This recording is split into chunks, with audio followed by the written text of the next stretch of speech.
बिस्मिल्लाहिर्रहमानिर्रहीम। अस्सलाम वालेकुम। पाकिस्तान टुडे के साथ मैं हूं मंसूर आज़म काजी।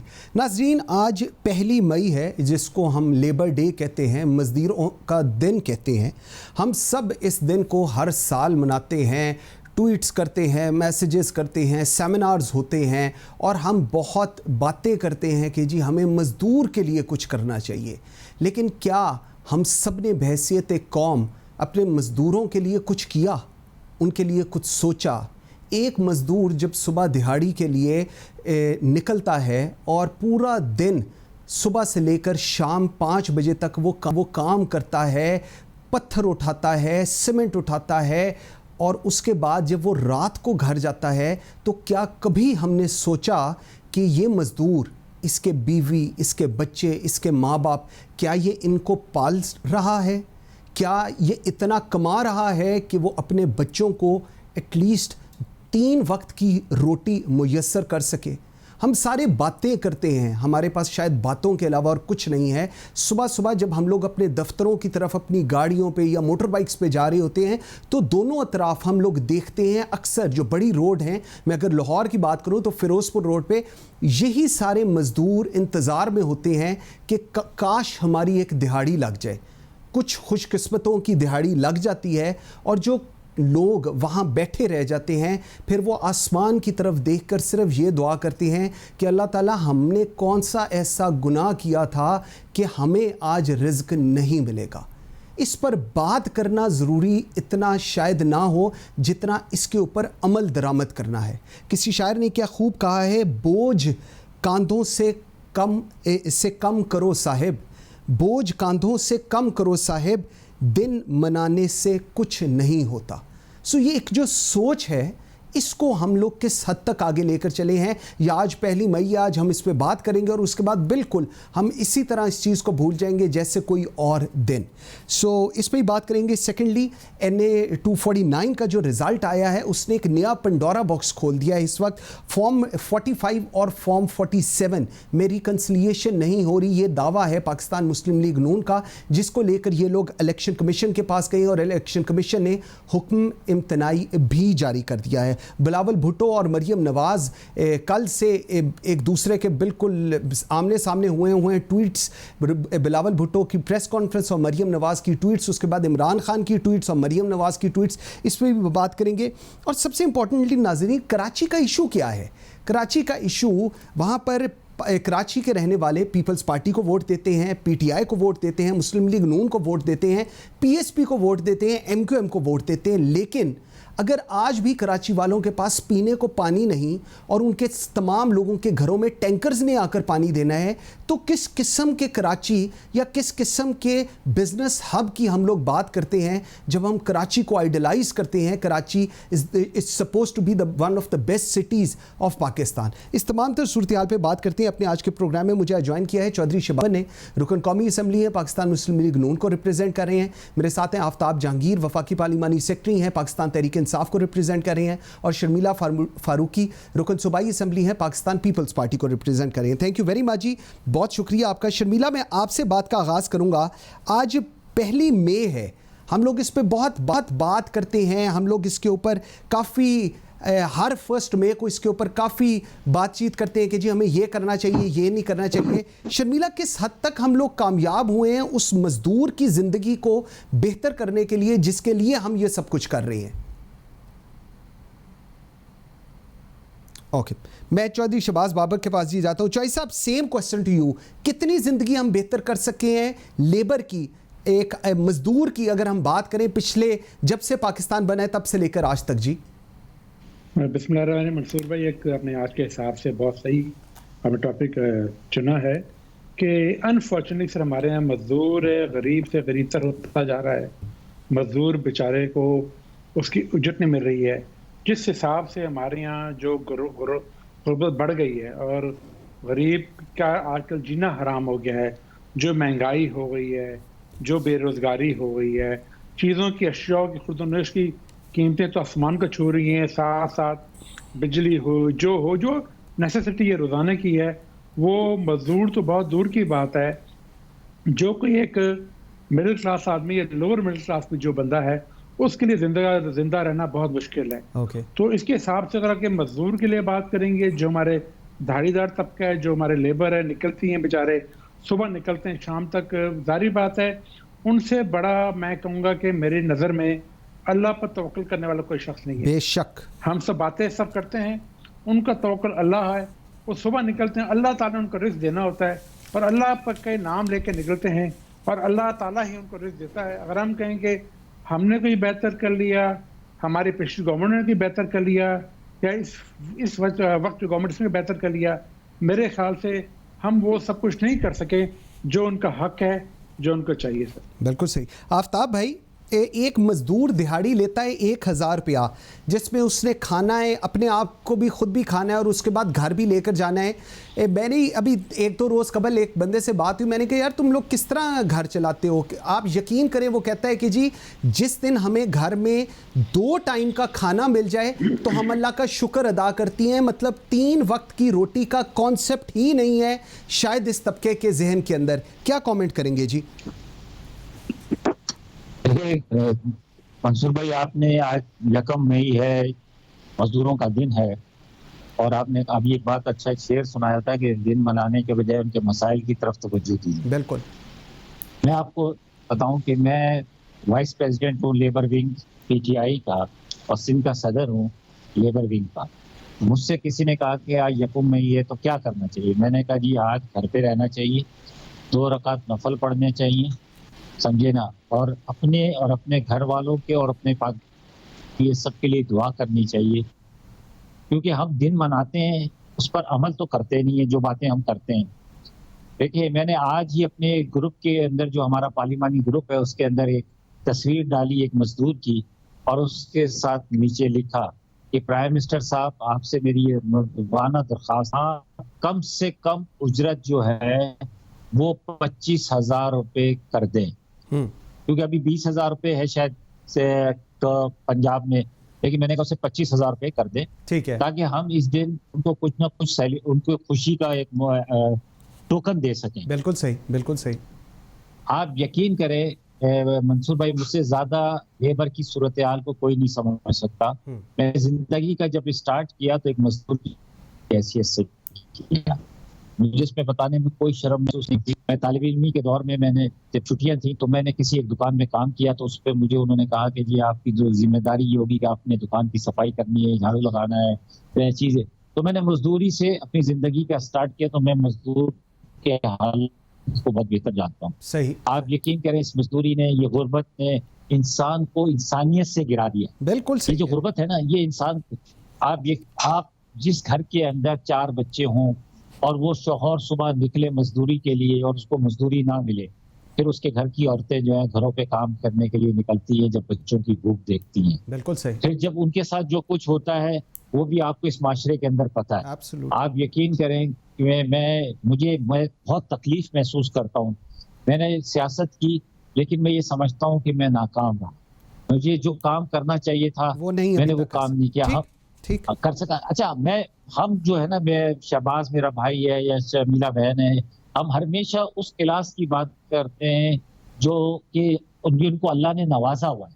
हम उस क्लास की बात ही नहीं करते कि जिसकी जरूरत है, जिसकी वजह से हम आज मौजूद हैं। अगर ये हमारा लेबर ना हो, ये हमारा स्वीपर ना हो, आज ये हमारा ये लोग ना हो, तो हम कुछ करने के काबिल नहीं है। बिल्कुल आ गया आपका पॉइंट। के लिए हमें नहीं, एक बात मंसूर भाई, मैं अपने दोस्त से भी दरखास्त करूंगा सब कि हम मिल के कोई ऐसा बिल लेकर आए पार्लियामेंट के अंदर, मुश्तरका बिल लेकर आए, कोई ऐसी रेजोल्यूशन लेकर आए कि जिसके अंदर हम कम से कम तनख्वाह जो है वो 25,000 रुपया मजदूर की तय करवाएं। बिल्कुल ठीक, बिल्कुल। शर्मिला, मैं आपकी तरफ आता हूँ। अभी मैं ज़रा फर्स्ट सेगमेंट में ज़रा ये आज लेबर डे के मुनासबत से बात कर रहे हैं।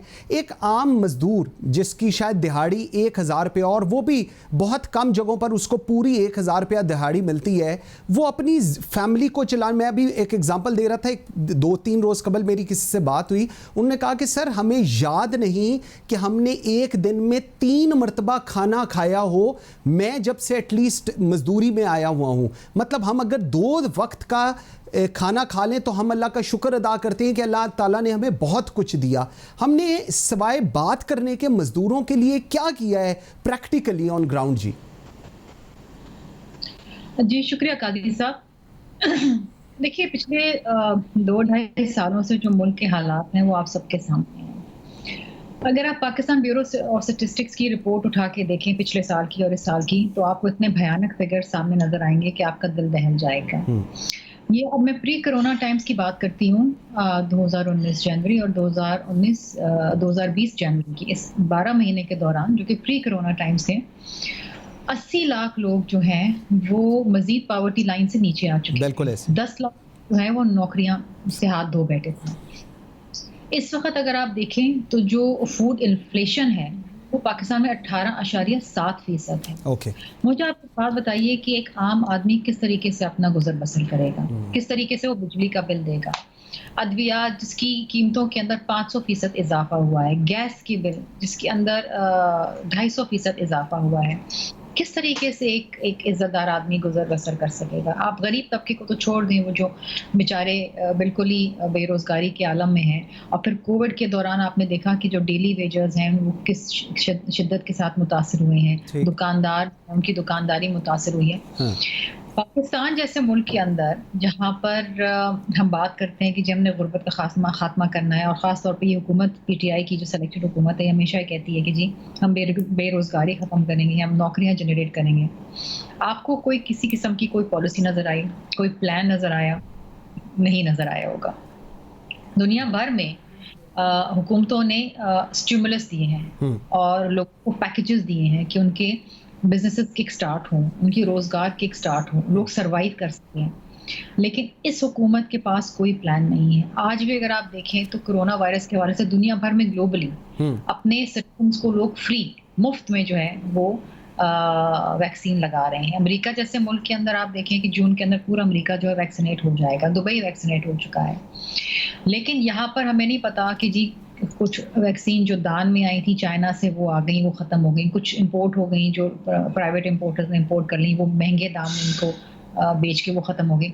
आगे हमें नहीं पता लोगों को किस तरह बचाना है, किस तरह उनका रोजगार तो दूर की बात है, आपने लोगों की जान किस तरीके से बचानी है। यहाँ पर तो आपने सबसे पहले इंसानी जान की जो है वो हिफाजत करनी है, लेकिन किसी किस्म का कोई प्लान नहीं है। बिल्कुल ठीक, बिल्कुल ठीक। बिल्कुल जिस तरह अभी शर्मिला कह रही हैं, चौधरी शहबाज बाबर आपकी तरफ मैं एक सवाल छोड़े जा रहा हूँ। बिल्कुल जिस तरह अभी शर्मिला भी कह रही हैं, आप तीनों, आप आफ्ताब जहांगीर, शर्मिला फारूकी, आप लोग सारे, हम लोग सारे लेबर डे की ज़रूर बात कर रहे हैं, लेकिन इसको एड्रेस करने के लिए अनफॉर्चुनेटली आप तीनों जो सबसे बड़ी पॉलिटिकल पार्टीज हैं, आप तीनों ही एक पेज पर नहीं आते, पार्टी के अंदर भी और शायद पार्लियामेंट के बाहर भी। अगर आप लोग एक पेज के ऊपर नहीं आएंगे तो फिर हम लोग, जो एक अवाम आपको देख रही है, सुनती है, आइडलाइज करती है, वो फिर क्या एक्सपेक्ट करेगी आपसे? इस पर एक ब्रेक, इस पर जवाब लेते हैं जी चौधरी शहबाज बाबर से। एक छोटी सी ब्रेक के बाद मेरे साथ रहिएगा।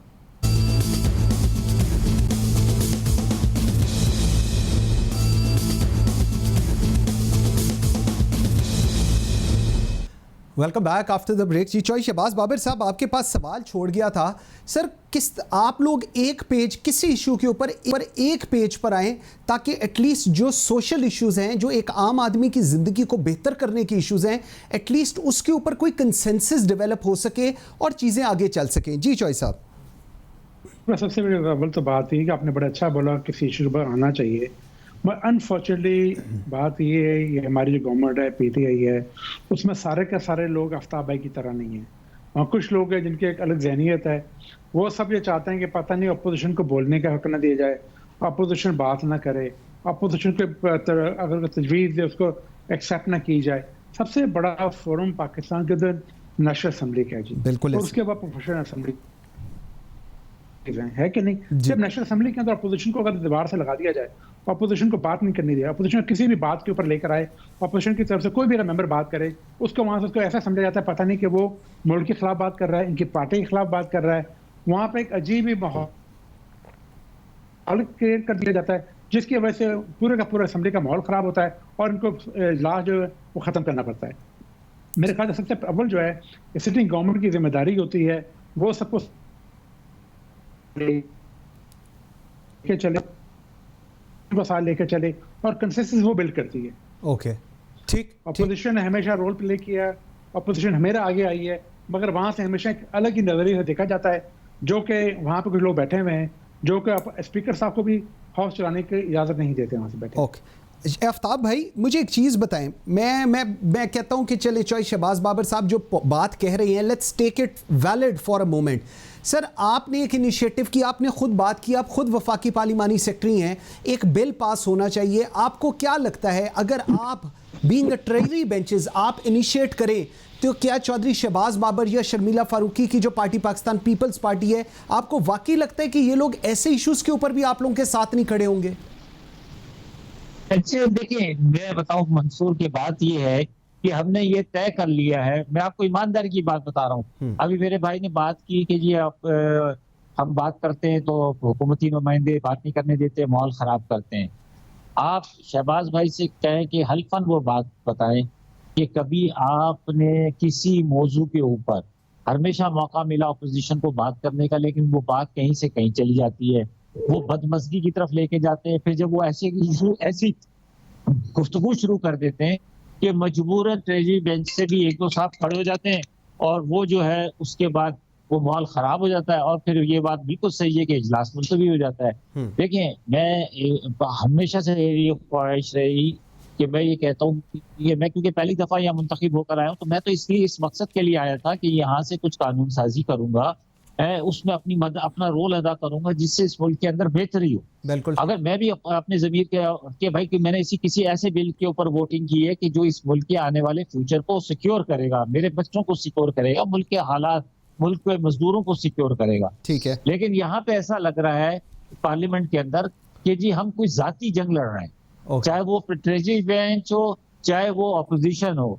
देखिए, मैं जब तक हम कौमी सतह पर नहीं सोचेंगे, कौमी सतह के ऊपर कोई बात नहीं करेंगे, मसाइल हल नहीं होंगे। अभी मेरी बहन शर्मिला फारूकी साहिबा ये बात कर रही थी, तो ये तो ऐसा लग रहा था कि जैसे इन्होंने कभी पार्लियामेंट की शक्ल नहीं देखी, कभी इन्होंने हुकूमत की ही नहीं है। पिछले 25-30 साल से सिंध के अंदर हुकूमत किसकी है? 12 साल से मुसलसल हुकूमत किसकी है?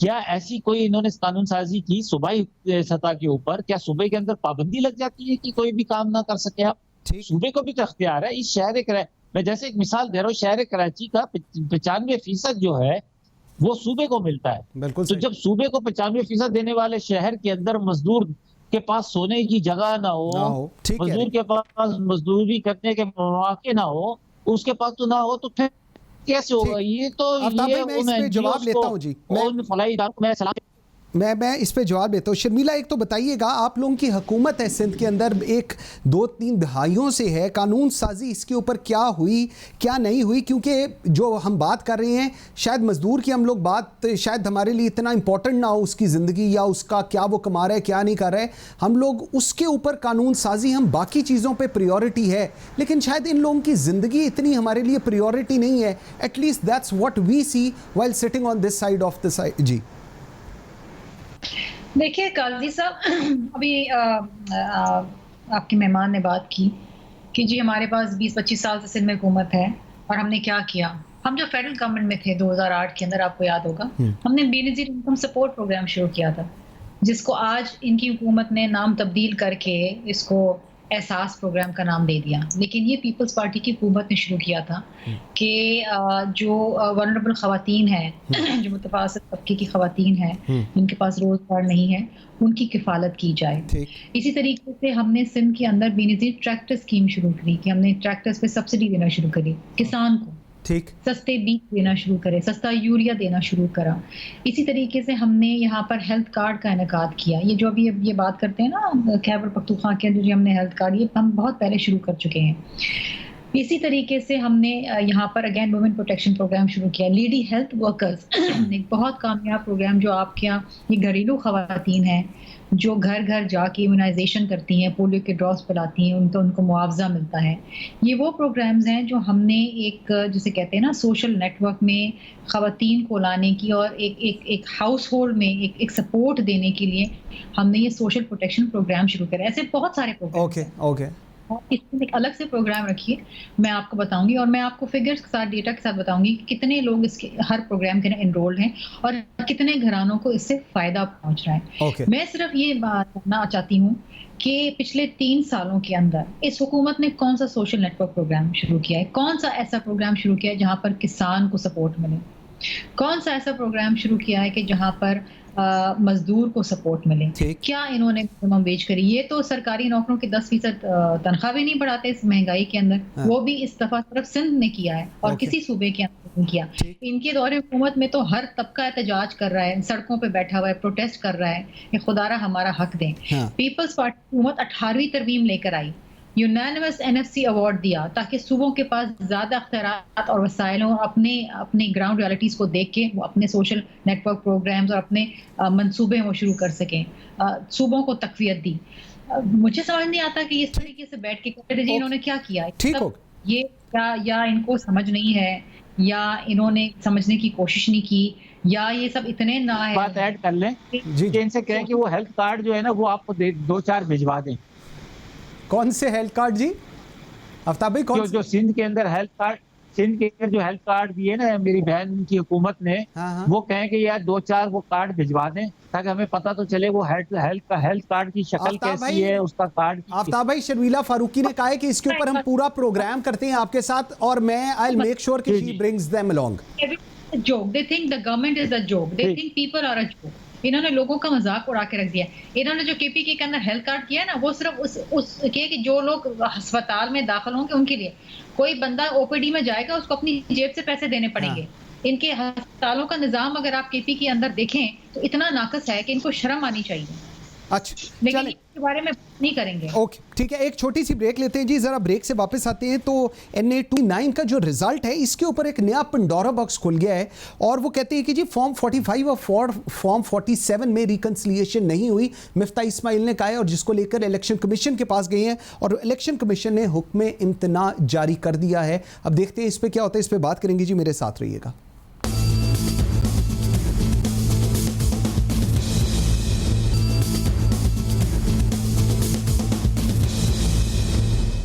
Welcome back after the break जी। चॉइस साहब, मरियम नवाज ने ट्वीट करती हैं और कहती हैं मुस्लिम लीग नून हार तब तस्लीम करेगी जब इसको हराया तो जाए, नहीं करेगी जब इसको हराया तो जाए। शेर का शिकार करना आसान नहीं रहा। शेर को हराने के लिए जो हथकंडे आपने आजमाए हैं, ये आपसे मतलब पाकिस्तान पीपल्स पार्टी था शर्मिला, उनकी दास्तां भी सामने आने वाली है। इंतज़ार फरमाइए और याद रखिए मुस्लिम लीग नून इंशाल्लाह और 249 NA की आवाम का हक वापस लेकर रहेंगी इंशाल्लाह।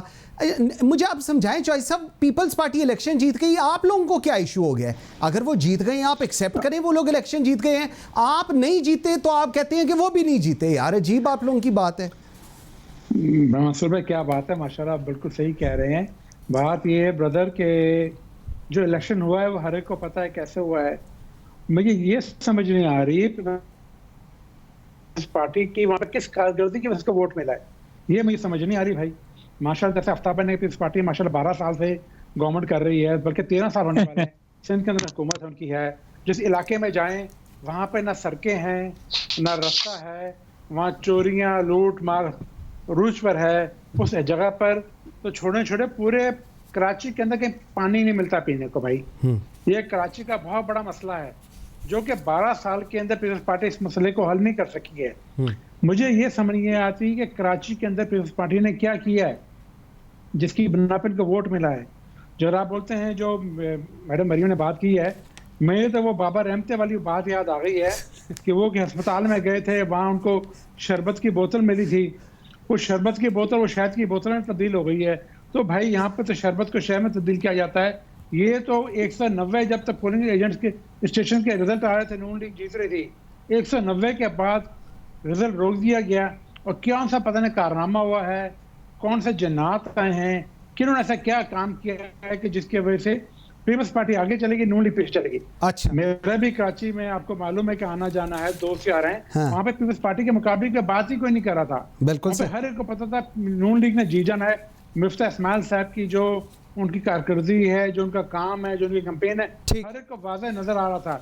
कि रातों रात 2-4 घंटे में ऐसे कौन सा ये मैं आप पूछता हूँ, ये आपने आगे हो गई हैं और हमारी बात को मानते हुए इलेक्शन कमीशनर ने उसको दोबारा रिकाउंटिंग के लिए कह दिया है। बिल्कुल कह दिया है, वो बिल्कुल उन्होंने कहा है। बल्कि हमें उम्मीद है जैसे कि दस्के के अंदर में इलेक्शन कमीशन ने साथ दिया था हक और सच का, यहाँ पे इंशाल्लाह हक और सच का साथ होगा और इंशाल्लाह ताला अल्लाह के हुक्म से नीत पाक के सदके से नून लीग जीतेगी। शाही शहबाज बाबर साहब, रिकाउंटिंग का इवन फवाद चौधरी ने भी कहा है और सईद गनी भी इस चीज को एंडोर्स कर रहे हैं कि जी आप रिकाउंटिंग छोड़ें, आप रीपोल करा लें और हम हजारों की लीड से मुस्लिम लीग नून को हराएंगे। अच्छा आफ्ताब भाई, मुझे आप एक चीज बताएं, ये जो 249 का रिजल्ट है, पाकिस्तान तहरीक इंसाफ कहां पर गई है?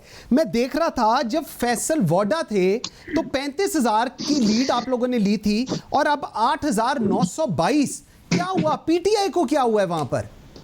अच्छा देख मंसूर भाई, देखें ये मौजूद है और भाई की आवाज ठीक करें। बात ये है कि जो आप, अच्छा मैं ये कह रहा हूँ कि मंसूर भाई, जो आप मीडिया जो इलेक्शन कैंपेन के दौरान पोल्स शो कर रहे थे, लोगों से पूछ रहे थे, तो वहां पर जो पोल्स की रिजल्ट आ रहे थे और लोगों की राय आ रही थी, उसमें मुकाबला था नून लीग वर्सेस पीटीआई। हाँ। अच्छा पीटीआई कहीं पर आगे थी, कहीं पे 1-2 पॉइंट पीछे थी। ये रिजल्ट सारे आप जियो उठा के देख लें, यार भाई देख लें, कैपिटल देख लें, कोई भी देख लें, वो आपको यही पोल्स शो कर रहे थे। ठीक है। अच्छा उसके बाद मसला ये है कि जब वो पीटीआई तो चली गई 6ठे नंबर पर, हाँ। जो कि लोगों की राय के मुताबिक पहले नंबर पर थी, और पीपल्स पार्टी वो आ गई पहले नंबर पर। जो अभी शहबाज ने बात की, बात वही है कि वो किस बुनियाद पर आई। देखिए हमने जो वहां पर कैंपेन चला रहे थे और हमारा जो मौकिफ था वो ये था कि जी हमने यहाँ पर डिलीवर किया है, जो 20-25 साल में तरक्याती काम नहीं हुए वो हमने काम वहां पे करवाए हैं और कर रहे हैं। अच्छा हमने वहां पर मुकामी कैंडिडेट उतारा, नौजवान उतारा, उसने बड़ी मेहनत की, अच्छा लड़का है, बहुत अच्छा नौजवान है, बहुत अच्छा कैंडिडेट था। ठीक है। लेकिन वहां पर लोगों को जो शिकायत थी वो कहते थे कि भाई ये बहुत अच्छी बात है, हमारे रोड भी बन रहे हैं, हमारा ये भी हो रहा है, लेकिन हमारा मसला पानी है। हाँ। पानी किसके कंट्रोल में है? वो है सिंध गवर्नमेंट के कंट्रोल में। वहां पर हाइडेंट्स के जरिए तो पानी मिलता है, लेकिन पाइप के जरिए तो उस जिसके बुनियाद पर कौम को गुस्सा था, जिस पार्टी पर गुस्सा था, वो पार्टी जीत गई। और जिस पार्टी पर लोग कहते थे कि हाँ एक एतराज था, जिसको मैं भी एक्सेप्ट करता हूँ, और वो बिल्कुल ये हमारे लिए आई ओपनर है कि वहां अब ये मैंने महसूस किया है, मैं तो उस पर अमल भी करता हूँ, आज से नहीं पहले दिन से कर रहा हूँ, लेकिन ये कि सवाए तरक्याती काम से जी सकते जब तक आप आवाम में खुद मौजूद ना हो। बिल्कुल ठीक है। आपको आवाम में होना होगा, उनकी उसी गमी में शिरकत करनी होगी, उनके दर्द दुर्द के अंदर शरीक होना होगा, ये भी काउंट करता है। लोगों की ये शिकायत थी आफ्ताब भाई आपका पॉइंट आ गया जी, 3 साल में नहीं आए, बिल्कुल ये चीज थी। मुझे इजाजत भी दे दे, मेरी नमाज पढ़ी। जी आफ्ताब भाई आप बिल्कुल जा सकते हैं, ठीक है। अच्छा शर्मिला मुझे जरा बताइएगा, जो अभी ये सारी जो बात हो रही है और इसको इवन आफ्ताब जहांगीर एंडोर्स भी कर रहे हैं, एक फैसल वाडा वाला बहुत बड़ा एलिमेंट था कि Faisal Vawda never visited the area, उन्होंने कभी वहां पर तरक्याती काम नहीं कराए, और that was one of the major reason कि पाकिस्तान तहरीक इंसाफ बिल्कुल ऑलमोस्ट, अगर मैं कहूं वाइप आउट हुई है उस सिचुएशन से, तो वो गलत नहीं होगा। लेकिन जो इस वक्त की सारी सिचुएशन है, पाकिस्तान पीपल्स पार्टी लीड कर गई, आप लोग इलेक्शन जीत गए हैं, वहां से अब आपके एमएनए हैं, लेकिन तमाम बाकी की political parties they are saying कि आप लोगों ने रिग किए हैं इलेक्शंस, और डस्के के साथ आपका कंपैरिजन कर रही हैं, क्या कहेंगी आप? काजी साहब, एक तो जहांगीर साहब चले गए, वरना मैं उनको बेनजीर मजदूर कार्ड भिजवा देती अभी, क्योंकि ये पूछ रहे थे कि क्या किया है सिंध ने, तो आज ही की तारीख में 3,80,000 मजदूरों को बेनजीर मजदूर कार्ड का इजरा किया गया है, जो सेसी के साथ रजिस्टर्ड है। तो पहले तो इनको पैगाम बता दें, ये सेसी के साथ रजिस्टर हो जाए तो मैं इनका भी कार्ड बनवा के इनको पहुंचा दूं, जिसके अंदर ना सिर्फ इनके बच्चों को मुफ्त तालीम मिलेगी, इनको ओल्ड एज बेनिफिट्स भी मिलेंगे और इनकी हेल्थ केयर भी फ्री होगी। अच्छा, और पूरे सूबे में जितने भी मजदूर हैं उनको ये सेकेंड और थर्ड फेज के अंदर इशू कर दिया जाएगा। अब आ जाते हैं इलेक्शन के ऊपर। इलेक्शन का देखिए मसले के शुक्र है, कोई बात तो ये माने, जिस दिन से फैसल वाडा साहब एमएनए बने थे, उस दिन से लेके जब तक उन्होंने इस्तीफा नहीं दिया, वो अपने हलके में वापस नहीं गए, और अपने मुंह से उन्होंने कहा कि जी मुझे 35 करोड़ रुपए मिले थे और 35 करोड़ रुपए के मैंने वहां पर तरक्याती काम किए। तो अगर 35 करोड़ रुपए के तरक्याती काम वहां पर होते तो उस पूरे हलके की शक्ल बदल चुकी होती और आज इनका कैंडिडेट जो है वो 7वें नंबर पे ना आता और उनकी जमानत जब्त ना होती। ठीक।